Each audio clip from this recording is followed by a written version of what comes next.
I was not the headliner. I was just part of guys performing. Mm-hmm. But the way they treated me, paka show ikaisha, that's when I went on stage. And apparently, I got the most love kushinda the guys who were supposed to perform there. Artists, yeah. And then again, the same gig came to Nairobi. Same thing, I got the most love kushinda. The main guys were performing there. So with that in mind, I was like, what's wrong with these guys, these Kenyans?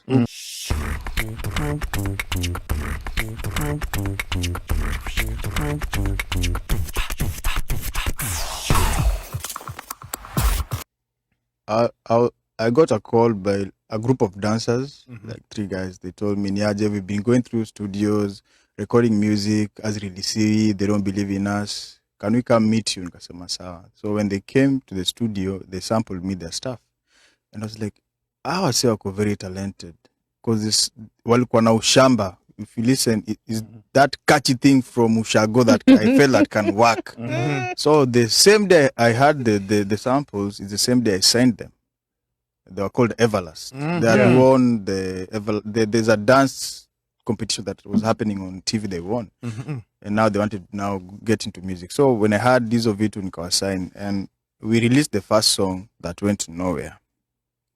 What is the first song? I can't even remember. Okay. So I told, one of them was a producer called Jegede. So I told Jege, you do a song and I'll come do a verse on it and help you push it. So 2 months later, he called me in the studio. He played me a beat. I went crazy over that beat. I told him, this is it. Let me do my verse. And Christophe is a close friend of mine. So I told him, let me add someone who's also popular to help push the song. So I called Christophe. He came in, did his verse. And that song stayed in the studio, I think 8 months before release. What? But every time you listen to it, it was just fresh. So finally, we sent it to VJ1. Went crazy, said he'll shoot it. We know VJ1. VJ1, kila siku kwa states, akwangi Kenya, msijua anaishi wapi. So we have to wait for him to come.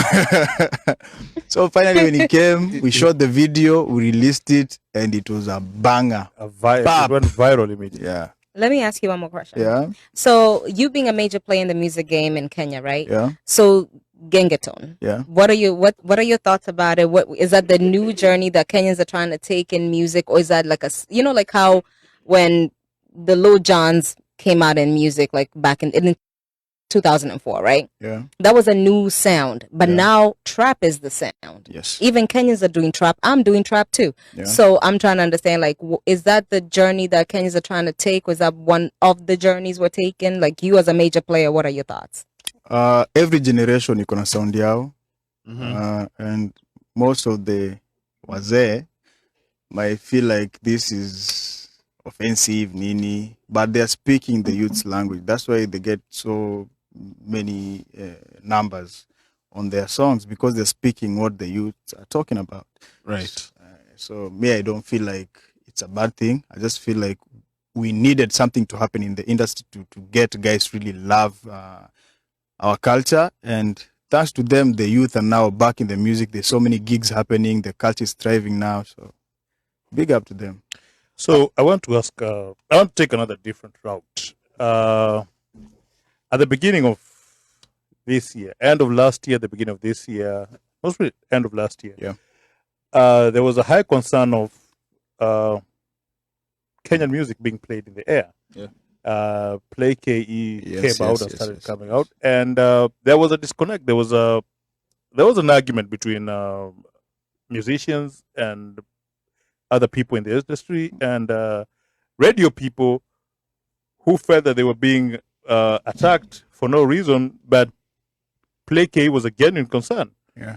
So do you feel like there is a change? Are you guys getting more airplay right now? And with that, what would you say, or how would you like to, what advice can you give out to the listeners and to encourage them on listening and buying and playing more Kenyan music?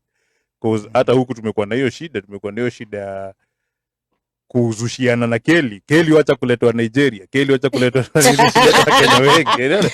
Since you're here, speak for yourself. But the good thing is Kelly is one of the few people who actually started bringing Kenyan artists. Yeah. So until it came in, so just to to the listeners, because listeners wetu wamekuwa conditioned pia. Wengi walikuwa conditioned. So right now we're trying to condition them to come back to that Kenyan source. Yeah.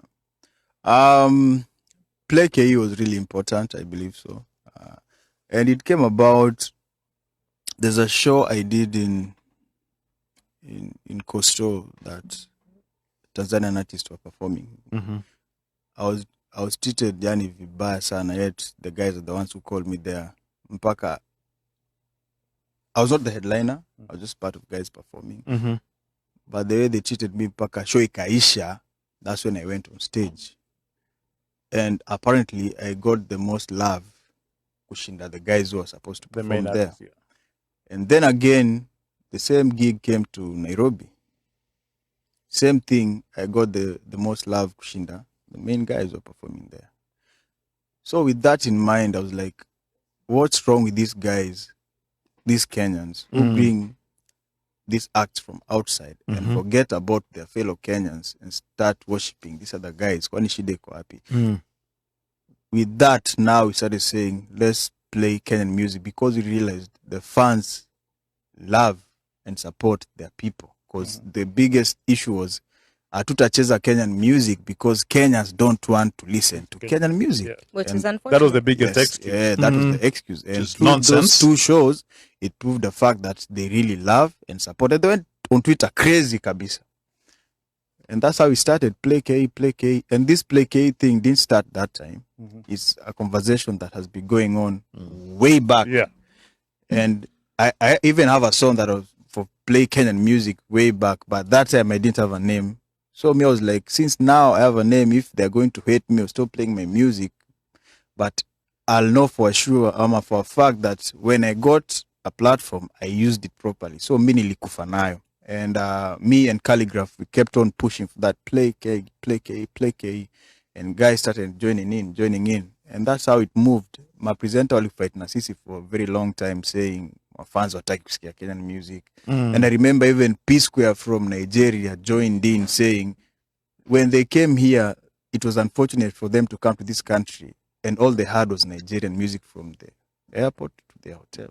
Yeah. Kenyans sad. need to support their own music if they All want them day, to every day. grow to the level of P Square. So we didn't really understand, mbona mtu wa nje anaona hii shida, Lakini nyinyi yet hamuoni. nyinyi amuoni.